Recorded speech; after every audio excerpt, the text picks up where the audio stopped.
One point I saw you say that you feel like your parents did the best they could, but given the amount of money you were making, you should have had more. I had chaos from the get-go, right? So money became this chaotic thing. How old were you when your aunt sued 6. you? And for young people, don't lose your perspective of what's important. Don't spend your first check. You have negotiated your own NFL deals? Yeah. Why did you make that decision? There was a stat that came out that like 80% of the players ended up broken divorce 2 years after leaving the league. When you first get in the league, like you drive into that parking lot, there's Rolls Royces, Bentleys, Bugattis, like everything. And it's so hard to not want to participate in that knowing you have it. Harvard Business School did a study on the blacklist a couple of years ago and found that movies made from scripts on the blacklist make 90% more in revenue than movies made from scripts not. Tell me about your time designing Jordan. Working for MJ, I learned that he's a better businessman than he is athlete, which is scary to say. Like, I learned business from watching Mr. Jordan. A lot of people are given opportunities they're not ready for. They get stretched because they haven't healed, they haven't done the inner work to know that we're stewards of everything, but we own nothing. We hit $15 million last year.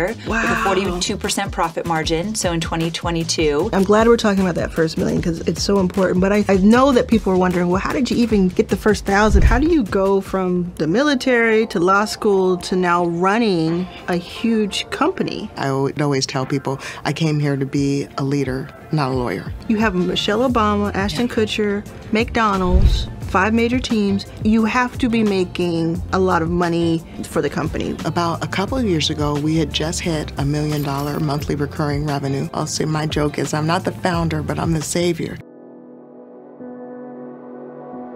Before we talk about your tech investing, because I think that's absolutely fascinating, I want to talk about something that's so interesting, I think will be interesting to this audience, is that I think twice you have negotiated your own NFL deals as a free agent. Is that what it's called, or is it something different? Once as a free agent, and another it was an extension with the team I was with. Okay.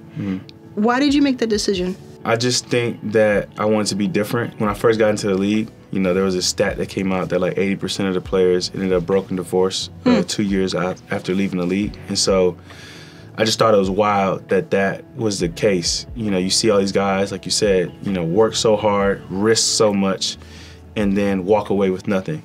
And so I was trying to figure out how can I be the 20%, or how can I be different than the guys that walked away with nothing. And so it started with me like interning at different companies, and then it led to me kind of having confidence because this game takes so much of your time. And so I was like, all right, what can I do that can show that I'm interested in business, have a passion for it, and you know, learning the business that I was in and negotiating my deal was a way of kind of showing everybody that I'm more than just the athlete.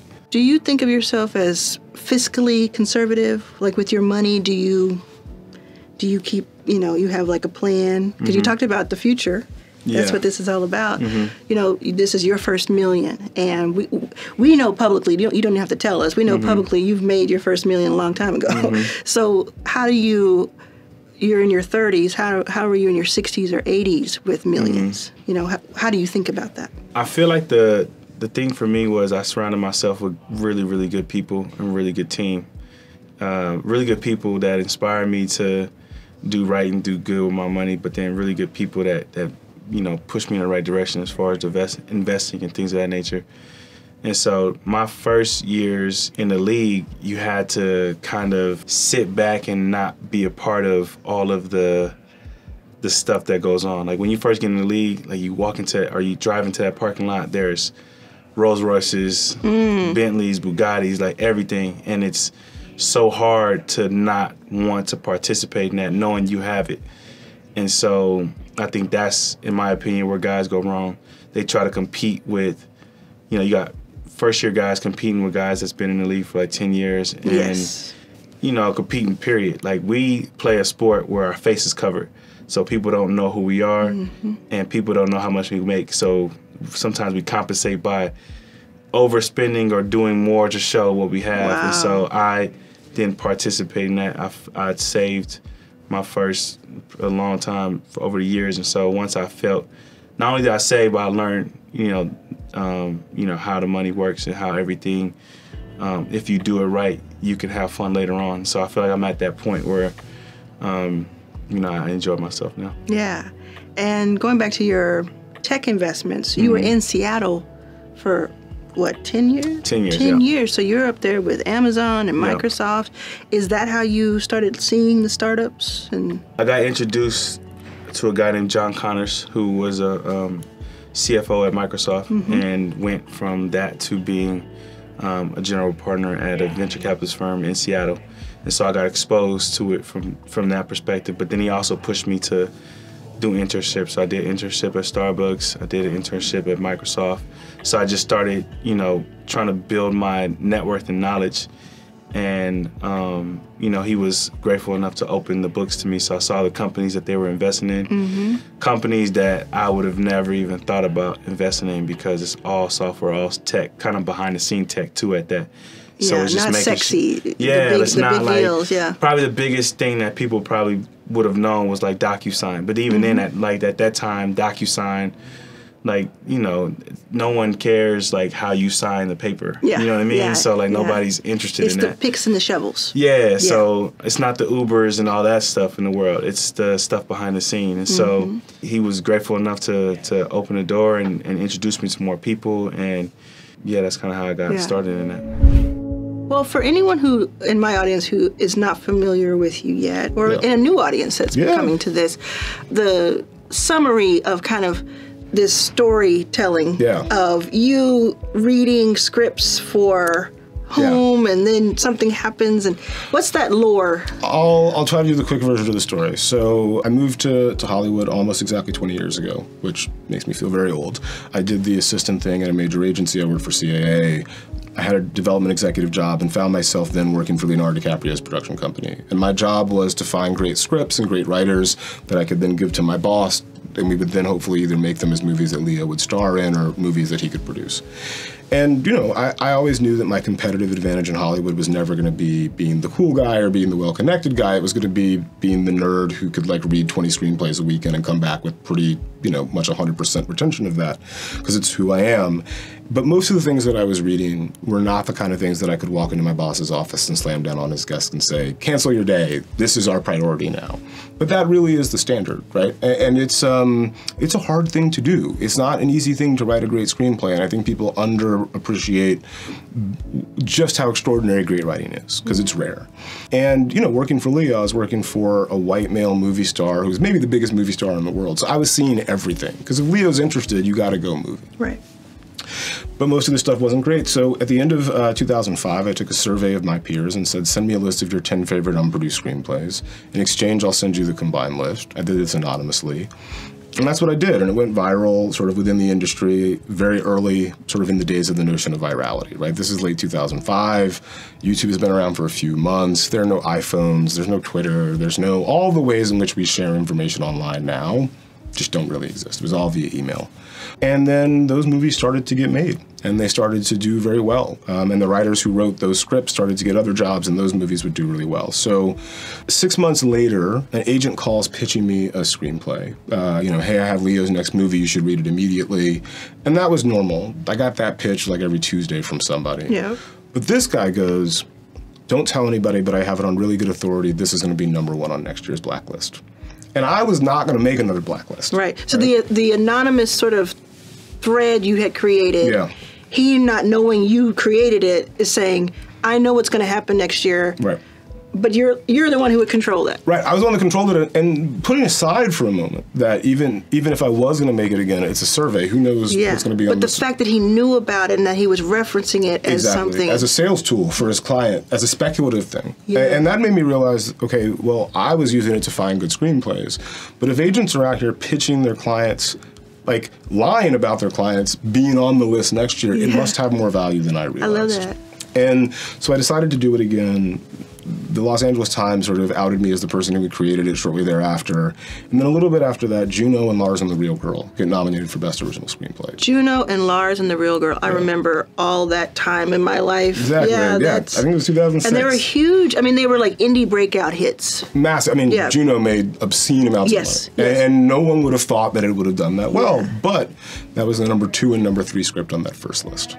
So that made everybody who was already interested in this list that came out at the end of the year say, wait a second, if you make these movies that are on this list, you make money and win awards? Those are two primary incentives for all action in Hollywood.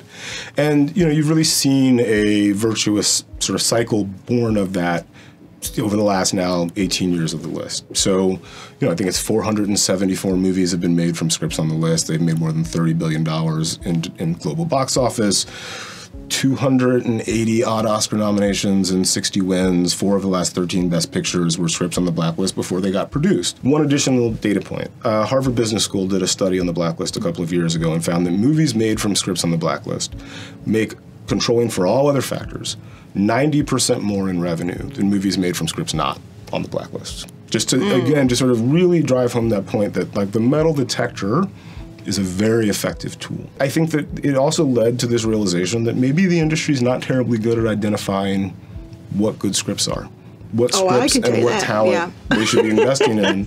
And if it was true that they're bad at it within the industry, maybe there's a ton of talent and a ton of writers that haven't been able to penetrate the industry yet that we should be trying to harvest from those haystacks. Just about 10 years ago, we launched a website that allows anybody on earth to upload their screenplay for a fee, get transparent, accountable feedback on average in less than 5 days. And if that feedback is really positive, if one of our professional readers who've worked in the industry says, this is really good, more people should know about that, we give you free hosting on the website, we give you more evaluations so we can gather more information about it, but we also tell everybody in Hollywood, this is a really good script, you should do something with it. And we've seen a ton of success. I mean, literally hundreds of writers have found agents or managers or gotten their movies produced. And then on top of it, we have partnerships with everyone from Google to the National Resource Defense Council to Warner Media and MGM to identify writers to get first look deals at studios, grants. In 2022 alone, we gave away more than $800,000 directly to writers. Yeah. Even when you look at the annual list now, when it comes out, there was, one of my favorite stories this year is a writer named Cameron Clark who lives in Northwest Arkansas. Uploaded his John Madden biopic script to the website where it was found by an Oscar-nominated producer, Todd Black, who then optioned the script or attached himself to the script, and they sold it to Amazon. Wow. And the writer still lives in Northwest Arkansas. So you shouldn't have to move to Los Angeles and network if you have talent. What is your role at Angel City? And then for people who are not familiar with Angel City, talk a little bit about that. But what's your role there? I am the general manager at Angel City Football Club. We are professional women's soccer. We are here as a pro women's soccer team in Los Angeles. My foray into Angel City was actually as an investor. I am one of 13 former U.S. women's national team members who invested in Angel City. We currently have about 100 investors, but that was my entry into Angel City FC. So before the team was formed, before I actually even became a full-time employee of the club, that was my entry. I feel fortunate because I started watching and following the U.S. women's national team when I was probably around 12 or 13 years old, and my dad brought a VHS cassette tape home. I don't know if you remember those. Oh, I remember. I'm 40, we're 42. Like, I think a couple years older. Yeah, exactly. 42. So saw the U.S. women's national team, and they became role models for me because I didn't really have a whole lot of other women to look up to in the sport. I played with all boys when I first started playing. Just the game has evolved so much from where it was, and eventually made the U.S. women's national team and played in 2 Olympics and 2 World Cups, 2004 and 2008 Olympics, and then 2003 and 2007 World Cups. What can you speak to and say to people who do themselves feel imposter syndrome, especially if they're underrepresented, underestimated?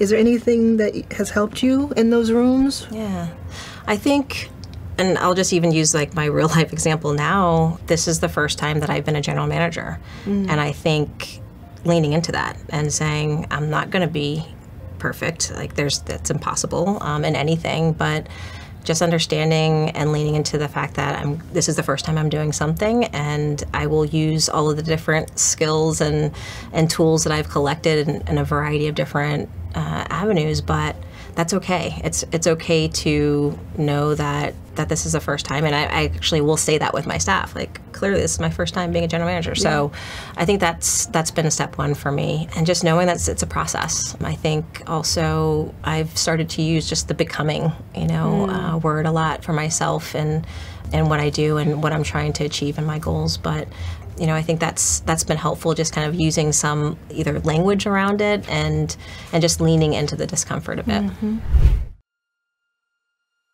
Tell me about your time designing Jordan.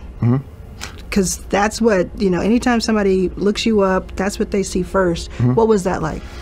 It was, so for context, at 7 years old, I had septicemia, which is an infectious blood disease that could have took my life. So I was terminally ill at 7. Thankfully, I'm here. I overcame that.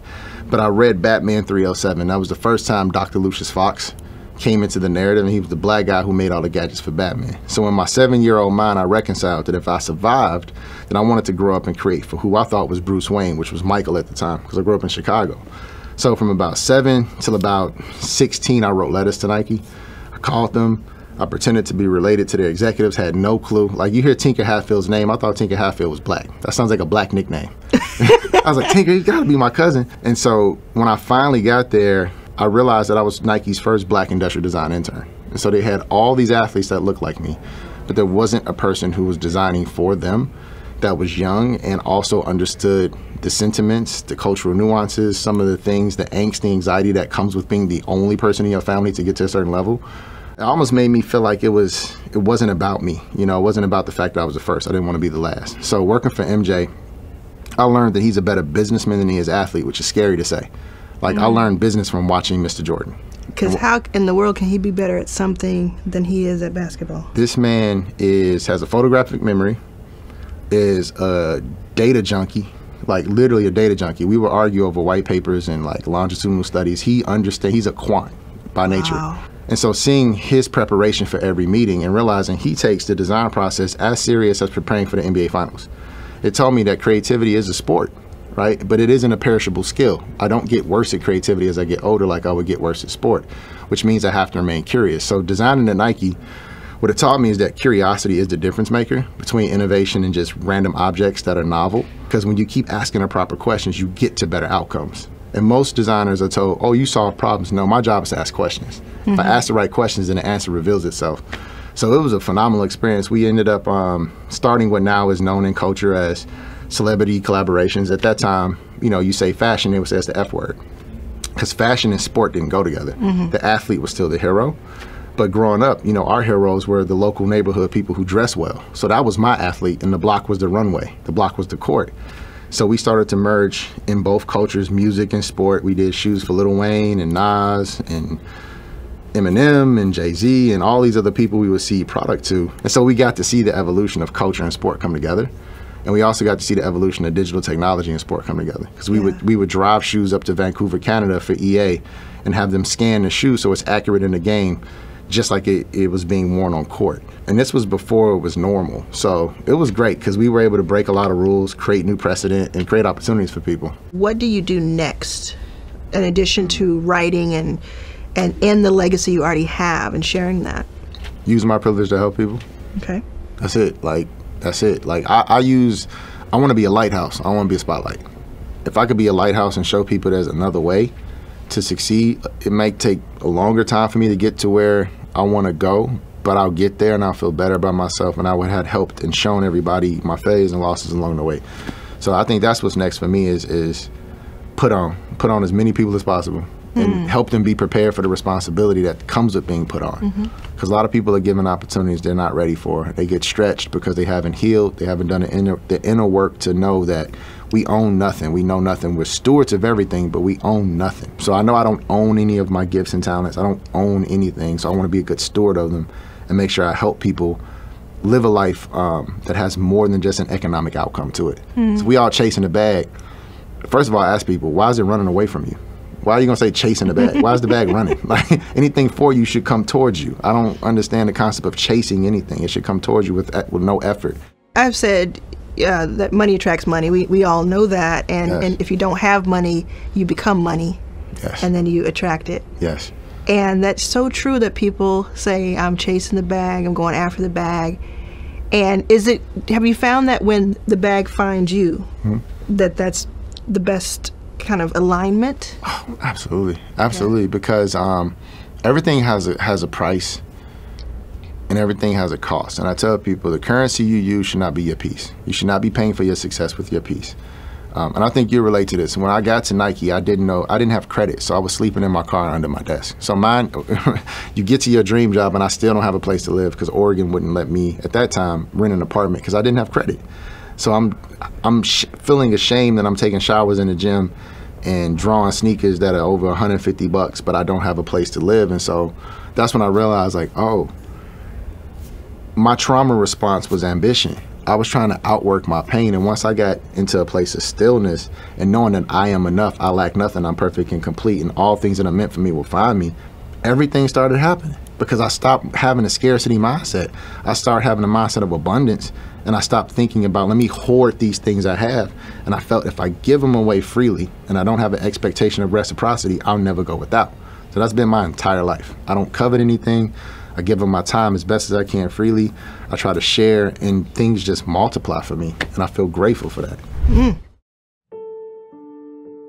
One thing that you do where you have made your first million and more is that you teach people how to start online courses. Yes. Which is a revenue stream that I talk a lot about. I love that you do. I talk a lot about it because here's the thing, like, no one is coming to save us. Amen. No one's coming to save us. And with this, like the economy the way it is, with the world the way it is, we learned in 2020, 2021, et cetera, we learned that we can't just depend on one income stream, no matter what what it is. We can't just depend on one. So I want us to have like that security of having at least 2, maybe more. I have 10. I was going to say, you have a lot. Well, you should. And it doesn't have to be about being rich or having a lot of money. It just means that you have to be able to pull from different places if you need money. You need it. Right. So the online courses, that would you say that kind of exploded your career? Absolutely. Yeah. So I've been doing this for about 14 years, but I started out with doing social media for small businesses and then teaching social media. And then my first digital course I created to sell was about social media.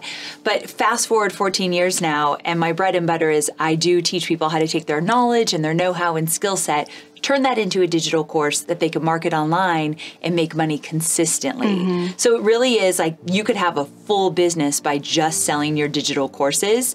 90% of my revenue comes from my digital courses. So yeah, it's exactly what I teach. Are you able to say what your revenue is, like in the digits, or how do you do it? So we hit 15 million last year with a 42% profit margin. So in 2022, we've been a little bit higher in the past. We hit 16.5 million, but I haven't been able to get back up to that. But I'm not even going to listen. I'm not even listening to what you didn't do. Right. 15 million? I'm not going to say that ever again. 15 Don't say million. it ever again because 15 million, some people fell out their chair just now. 15 million, because as we're going backwards, I want to go back to this day that you're working for Tony Robbins. Yeah. And everybody's like, oh, Tony Robbins, that's amazing. You've reached it, right? Yep. You've reached the pinnacle of what you can do. That's amazing. Why would you ever leave? But what was that day like? What was that moment like? Why did you leave that? And could you ever imagine when you did it, you would be at $15 million? Never in my wildest dreams. This is going to help a lot of people. Tell us about that. So what happened was I've always been a corporate girl. Out of college, I've had corporate jobs publishing. I even had a job where I was a matchmaker for a while. I worked in marketing. I worked for Harley Davidson. So I've had a lot of different jobs. Yeah. And for a while in my late 20s, I kind of flip-flopped here and there to corporate jobs, but I didn't stay very long. I couldn't find my thing. Then I landed at Tony Robbins. I was the director of content development, which meant for 7 years I got to travel the world with Tony and his team and work on the content. So if you know Tony, Unleash the Power Within, Date with Destiny, those were the events I got to work on. Amazing. Went to Fiji and Philippines and London and always work, but still it was pretty exciting. Yeah. And then one day, Tony brought in a bunch of business owners. They were all men, and he brought them to the San Diego office, and they were sitting around this big oak table. They all owned their businesses. They all had courses, masterminds, memberships, so they were all in the online space. And Tony was getting in the online space more, so he was so smart, and he's like, tell me about your businesses.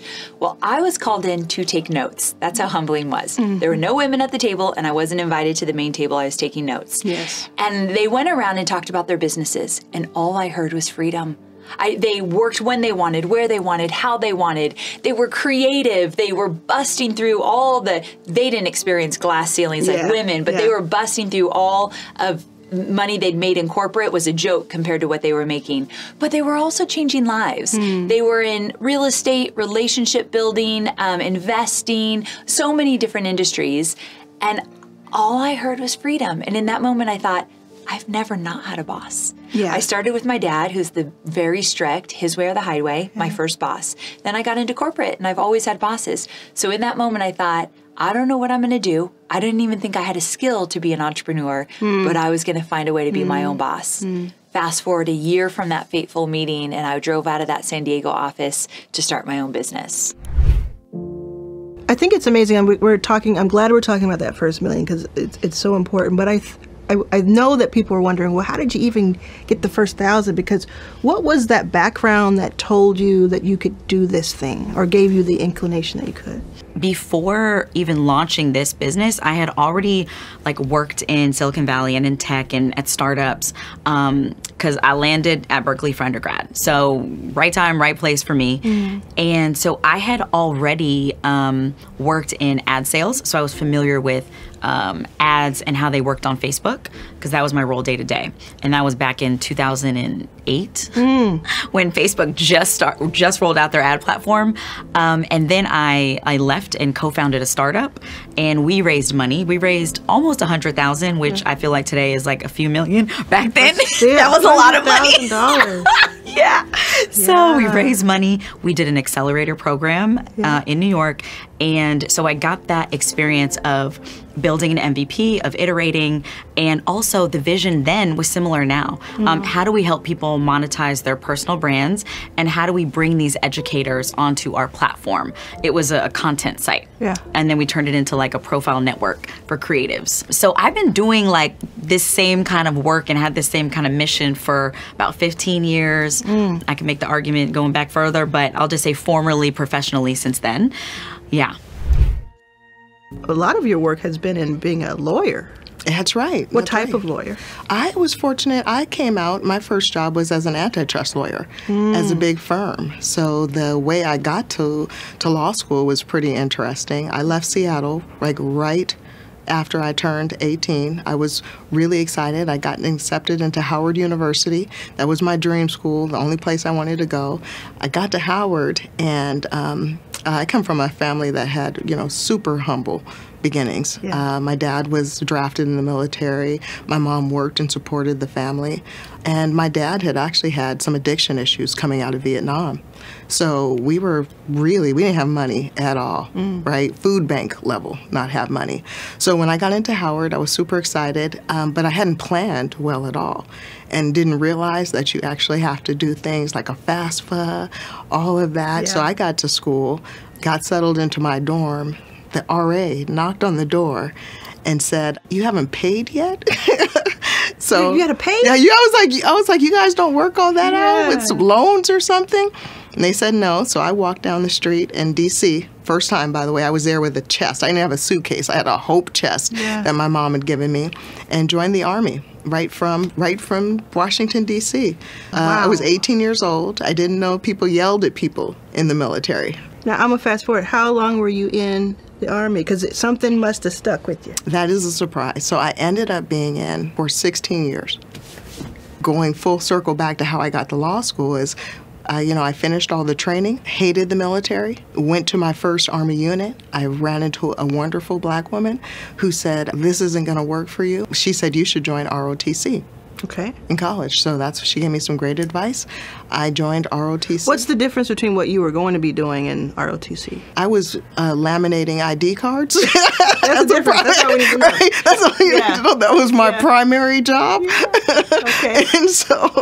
And then when I became an officer, right, you're trained to lead troops, platoons.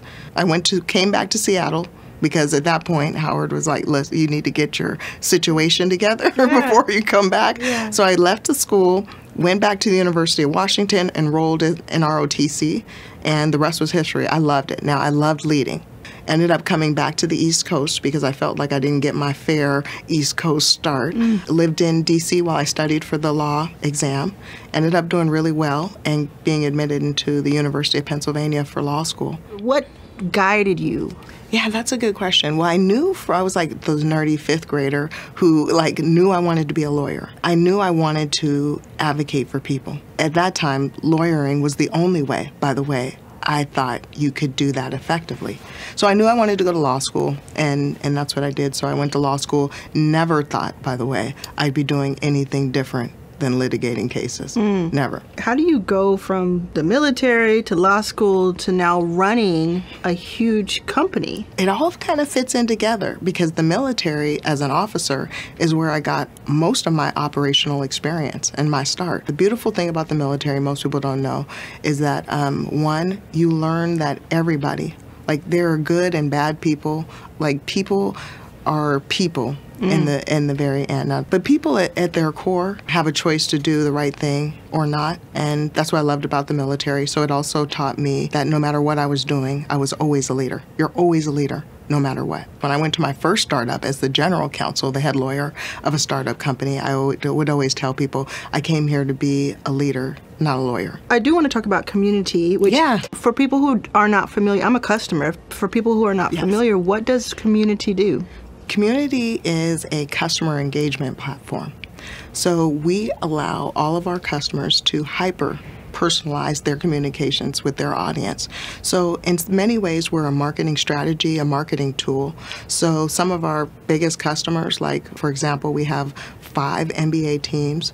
We have McDonald's on the platform. What they use our platform to do is to gather first and zero-party data about their audience. It's the first platform that allows you to listen to your audience. When you're talking to people through the internet, through social media, I mean, social media is fine, right? But you're yelling into the internet. It's a billboard.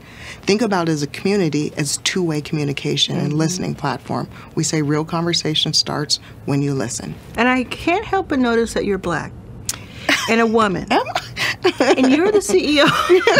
You're the CEO of this company. You have Michelle Obama, Ashton Kutcher, McDonald's, 5 major teams. You have to be making a lot of money for the company. Can you talk? What can you say publicly? Yeah, so we've had a pretty steep trajectory. About a couple of years ago, we had just hit $1 million monthly recurring revenue. And a couple of years later, we surpassed the $16 million mark. I'll say my joke is I'm not the founder, but I'm the savior. You gotta say it.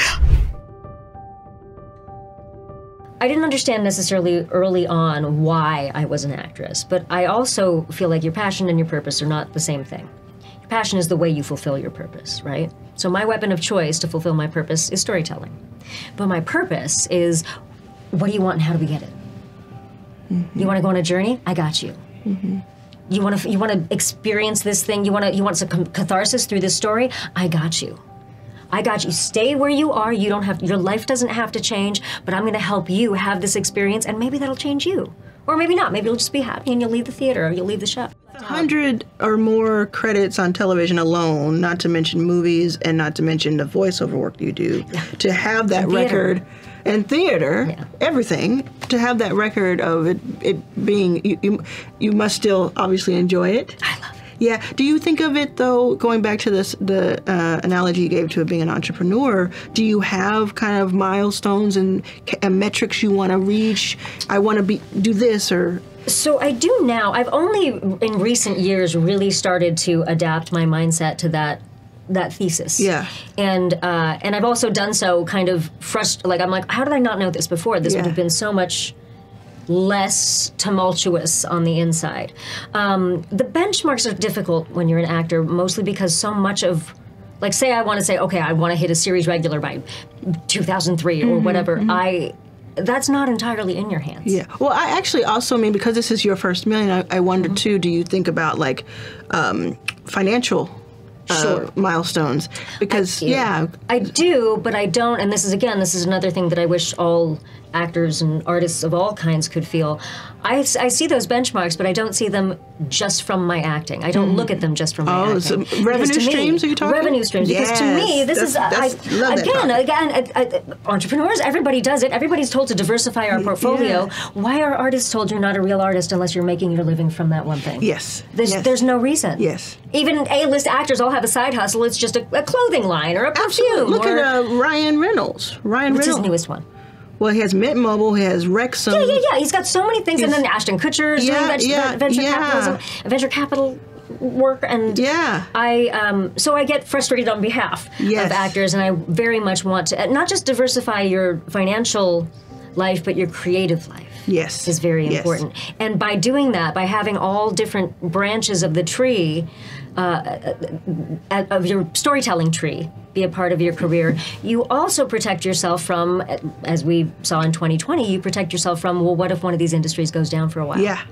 What about the voiceover work? Because I don't do a lot of gaming, but tell me one or two games that you're the voice and what character. Sure. Because I know that people they come from all over the place to come see you at these events. It's crazy. Isn't it wonderful? You have more than 1 million followers on Instagram.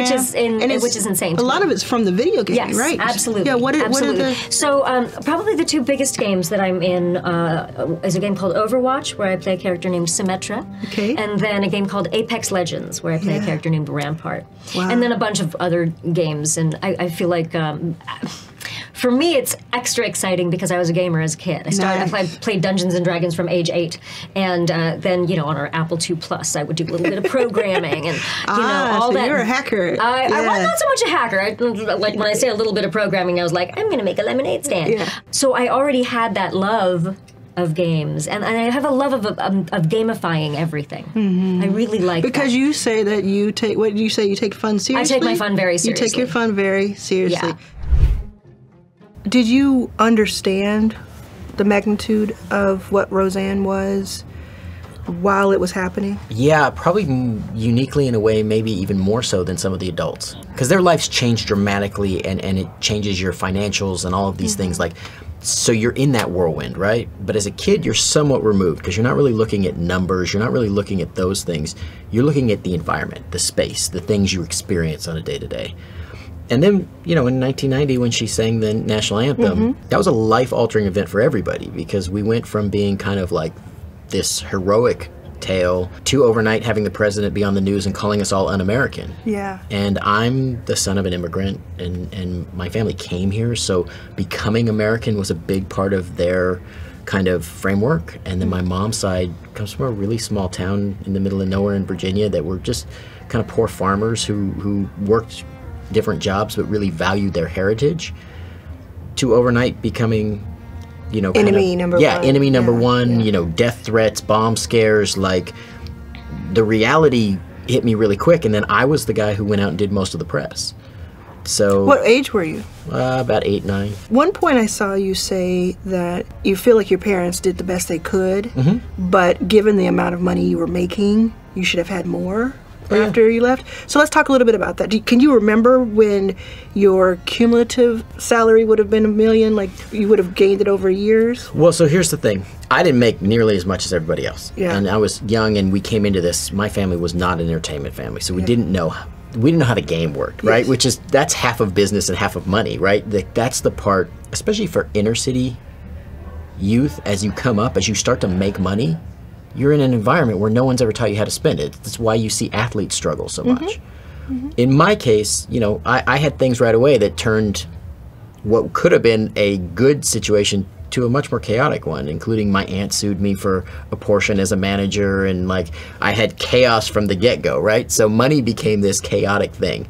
How old were you when your aunt sued 6. you? You were 6 years old when your aunt sued you? Yeah, it was a 6-year process. It was a long, so family dynamics got shattered, and I was in the middle of that, and so you take on some of that trauma, and there's betrayal there, and because there's a court case, my parents couldn't invest the way you would normally. And what people don't understand is, in entertainment, 10% to an agent, 15% or more to a manager. That's 25% before anything ever came. That's off the top for the gross for all those business people. And then you start going taxes. And now if you can't defend any of that or invest any of that, it goes quick. And so I think that's one of the things people don't understand is how quickly now. Do you have a publicist? Do you have a lawyer? Do you have all of these other ancillary things, a stylist? You know, money can go really quick. Yeah. So for me, I didn't get rich. And actually I think that's the best gift I ever got. Know your business or know your details. Ask the questions. There are no dumb questions if you really want to know. And now with the internet, you can find out everything. But I live by a really simple philosophy that I taught my kids, which is if you're not enough without it, you'll never be enough with it. Now you define the it. And the truth about money is money's a magnifier. If we're really being honest, money doesn't tell you who somebody is. Money helps that person show the world who they are. It just magnifies. So if you're a kind person, you can go out and do a bunch of really kind stuff. If you're a selfish person, you can do a lot of selfish stuff. If you're a person who's ego-based and needs to show people, you're going to show people, and maybe to your detriment. And if you're kind of a narcissistic, negative person, you're going to go out and smash a lot of people along the way, but that's going to be a real short ride because people will be waiting to help you on the backside of that come back down. And so understand, don't spend. Don't spend your first check. Don't immediately go out and make the most. Have one purchase that you really want, something that you really saved or something for your family, and then start trying to live on a small percentage. You know, I hear some, you know, high-level people talk about 10, 20, 30%. That's a luxury. But if you're an athlete, you can live really good on about 20% of what you make. Start putting stuff away. Yeah. Start making plans for your children so that your kids don't have to struggle the same way. In my whole journey, I always found a way. You know, I've worked a lot of terrible jobs, which is why every day on set is magical for me. It's why people don't understand. I've run cable for 5 miles in the electrical department, right? So when I get to show up late as an actor, or I'm the director, and I get to walk in and tell people where to go, and I try really hard to think ahead so somebody doesn't have to, you know, take 100-yard Sacco cable 5 miles at, you know, a couple 100 pounds a cable. It's about perspective. And for young people, don't lose your perspective of what's important. And don't let the people who are related to you or family or friends use that to make you go outside of yourself. So I'm going to set the stage and let everyone understand that your book, This Naked Mind, this book that I'm showing right here, and I guess for this camera, this book, This Naked Mind, if it didn't save my life, it definitely changed my life. And it probably saved my life. Wow. So that needs to be understood, right?